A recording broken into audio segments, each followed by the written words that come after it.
Hey all you cool cats and kittens, it's Jordan here from the Rosie Project, and today I want to have a wee chat to you about porn.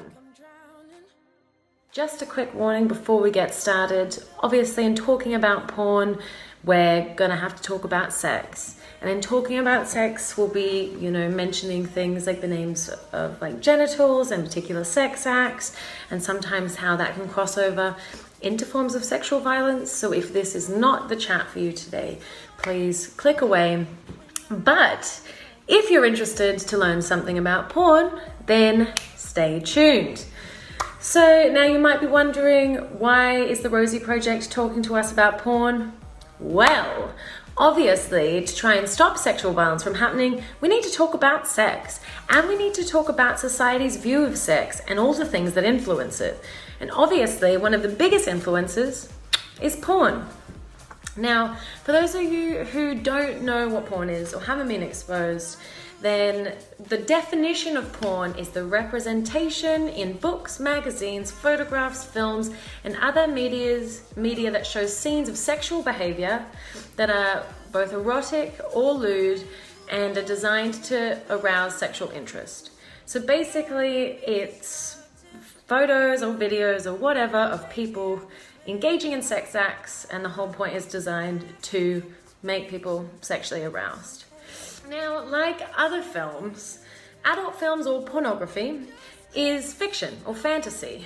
Yes, the actors might be having real sex, but the storylines are staged, the bodies are enhanced, the pleasure is exaggerated, and sometimes even faked. Unfortunately though, because porn involves people actually having sex, lots of people watch porn thinking that that is what sex is meant to be like, or it's what it will be like. The same way that we don't watch Harry Potter and believe that there are secret 10-year-olds flying around on broomsticks is the same way that we shouldn't watch pornography and think that it's okay or normal for adults to have sex without discussing their boundaries, what they're into, and making sure they're getting consent. So, to kind of get us in the mood to thinking about porn and porn literacy and work out how we can be good at this, we're going to play a game called Planet Porn or Planet Earth. This is an amazing resource from Bish. Basically how it's going to go is I am going to pick up a scenario card and read it out to you, and then we're going to decide if it belongs in Planet Earth or on Planet Porn.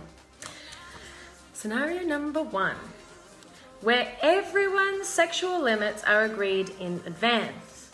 Where everyone's sexual limits are agreed in advance. Of course, it's Planet Earth. Discussing each other's boundaries and coming to a happy, comfortable agreement, that's called consent.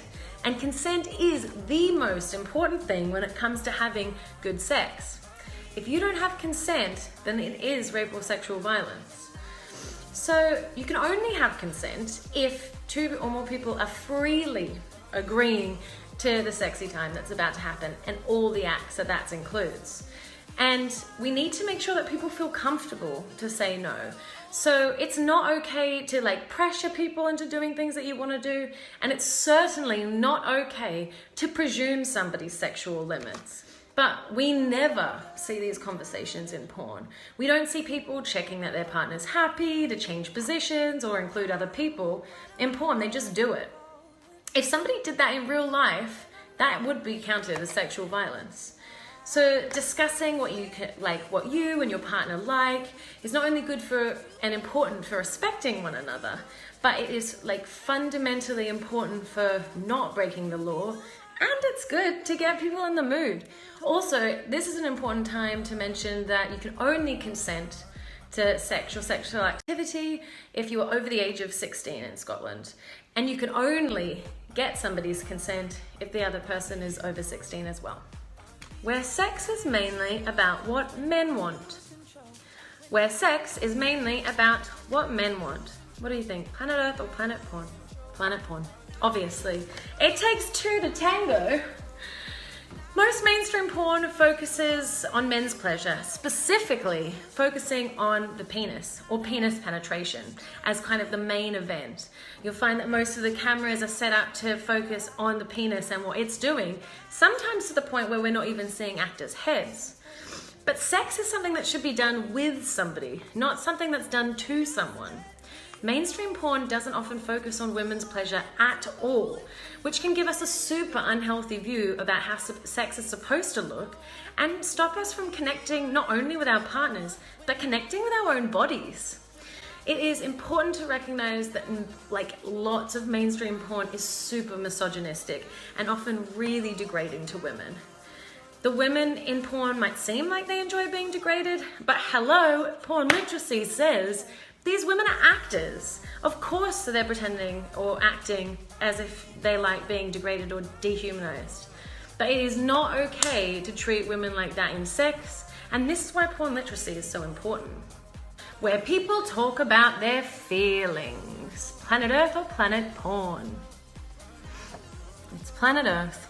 Porn rarely shows any chat, and the only sounds that people make in porn are very unrealistic screams. However, in real life, people often talk before, during, and after sex.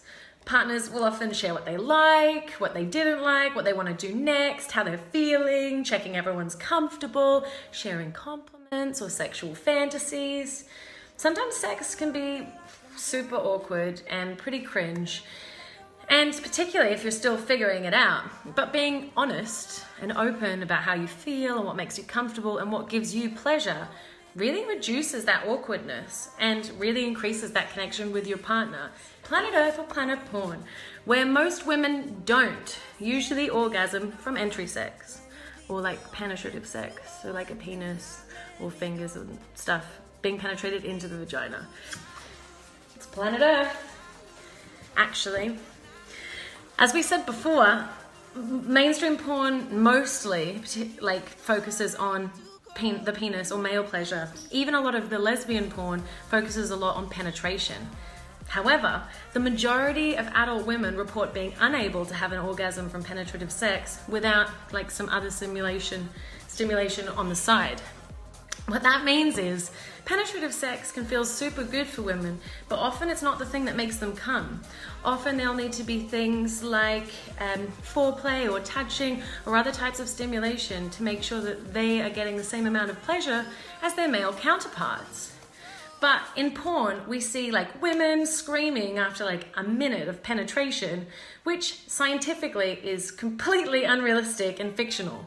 So for both young men and women watching this, we need to understand how unrealistic porn is and how this is not what sex is going to look like.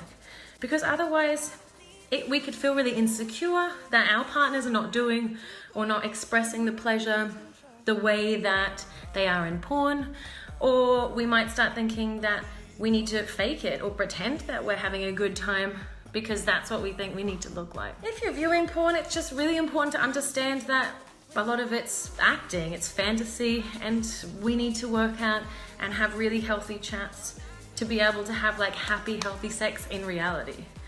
So, just a key reminder or take-home message that real, genuine adult sex in the real world involves practicing really good consent, talking to your partners about what they like and what you like, checking in and making sure people feel comfortable, connecting with your partners and your body, and practicing safe sex. Pretty simple. All right, well, I hope you found this educational. Bye.